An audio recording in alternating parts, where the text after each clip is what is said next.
So, liebe Freunde, herzlich willkommen. Dear friends, hearty welcome to our next program. So, today we are going to do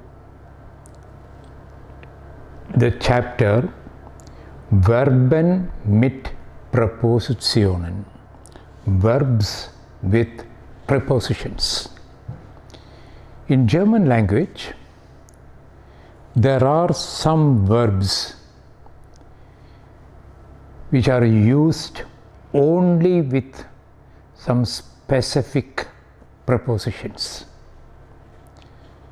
and not only with specific prepositions but with specific case. You may be knowing the verb denken. Denken is to think, and denken is always used with the preposition an, and the case is accusative. So when you learn such verbs, you have to learn it along with its preposition and the case. For example, denken an accusative. This is the way you have to learn it.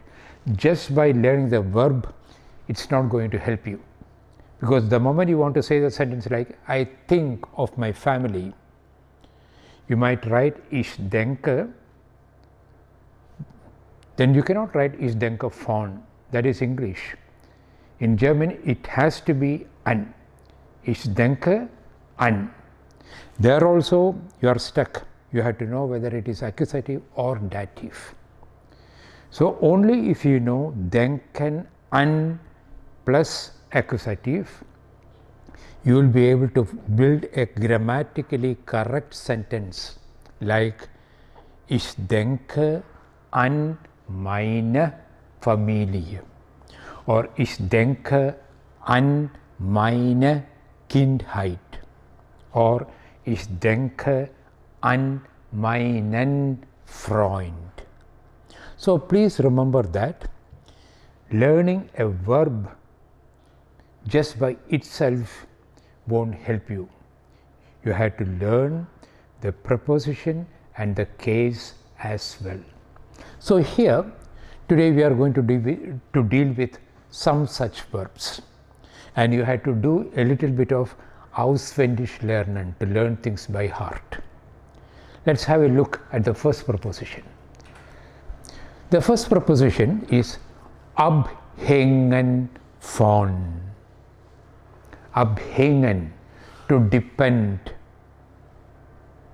The preposition is von, and the preteritum and the perfect is hing, ab, and hat abgehangen.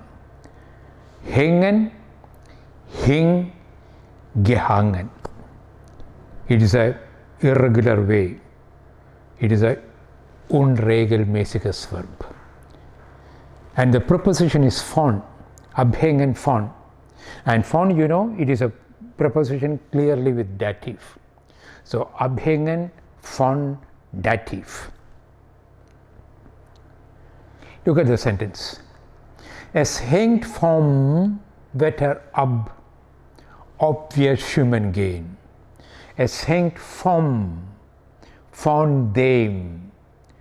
Es hängt von dem Wetter ab, ob wir schwimmen gehen. It depends on the weather, whether we will go for a swim, or whether we will go swimming or not. So here it is abhängen von dative, to depend on. But at the same time, abhängen can also be used in a different sense. That means to hang.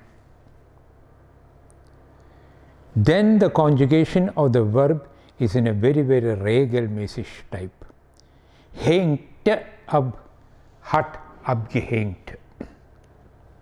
Example: Ich habe mein Hemd von einem Haken abgehängt. I have hung my shirt on a or from a hook. So there the meaning changes. The first verb used in an irregular sense, it is having the meaning to depend upon. Used in a regular as a regelmäßiges verb, the meaning is different. Similarly, achten is another verb. It can be used without a preposition also. For example, jemanden achten. That means vor jemandem Respekt haben, vor jemandem hohe Meinung haben, which means to respect somebody. Example will be, ich achte ihn, I respect him. Ich achte ihn wegen seiner Leistungen. I respect him because of his high quality performances. And auf jemanden achten oder jemandem Aufmerksamkeit schenken, all these things means to give attention to somebody. Here the verb achten is with the preposition auf. Auf jemanden oder auf etwas achten with accusative. It can also take the meaning to pay attention to or to look after. Look at the example. Achten Sie auf die Verkehrsampel. Verkehrsampel is a traffic light. When you are driving, achten Sie auf die Verkehrsampel. You pay attention to the traffic light, whether it is rot or gelb or grün, whether it is red or yellow or green. Only then you drive forward. So achten auf means beachten or to pay attention to somebody or to something. Achten Sie auf den Lehrer. You pay attention to a teacher. Listen what he is saying. Achten Sie auf den Lehrer. Achten Sie auf die Verkehrsampel. And achten auf can also have another meaning, which means to look after. Ich achte auf meine kranke Tochter. I am looking after my sick daughter. So achten without preposition, achten auf with the preposition auf, but having two different meanings. And acht, it comes from, it is a noun form of achten. There is a special expression called außer Acht lassen, to leave out of attention, that means to neglect. And the Beispielsatz is, Sie sollten die Grammatik nicht außer Acht lassen. You should not neglect the grammar. Sie sollten die Grammatik nicht außer Acht lassen. The second verb that we are going to do today is uncommon, un. The verb uncommon, you know that you have already learned in A1. Common, uncommon.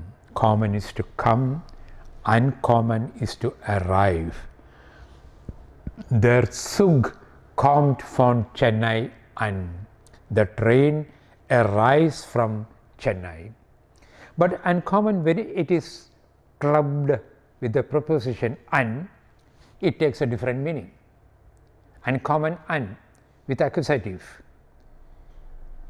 Then it means, es kommt auf die Bezahlung an, obviously Arbeit annehmen, again to depend upon. Uncommon, un takes the meaning to depend.